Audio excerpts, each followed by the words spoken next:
Here's the symbol for Leo that most of you should recognize. It's curvy, has an open space in the middle, and usually has a closed loop on the left. There are, of course, variations like this or this.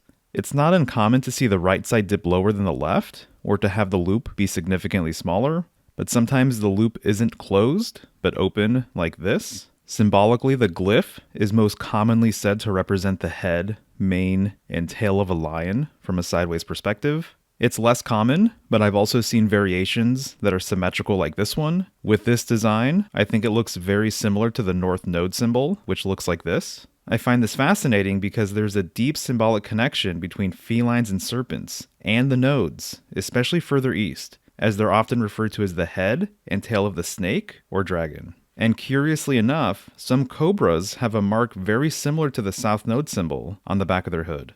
This variation also looks like an upside-down vessel or vase, which reminds me of Aquarius, the water bearer, which is the polarity of Leo and sits on the opposite end of the ecliptic. Sometimes the loops or hooks were way more subtle, like in this older version of the glyph. And speaking of older versions, according to the Dictionary of Symbols, this glyph right here was once used as the Leo symbol, which looks strikingly similar to the number 9.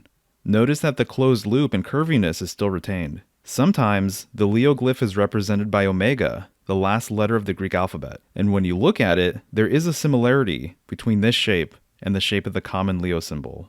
This letter is connected to the ultimate end, which ushers in new beginnings. It's also been linked with spiritual evolution, enlightenment, and gateways, which it looks very similar to. There's also the theory that the shape of the symbol is an ancient reference to the sickle formation found within the head of the constellation, which you can see here. The sickle implies harvest, which makes sense because according to the Wheel of the Year, August 1st, which falls within Leo, is Lammas, which represents the first harvest.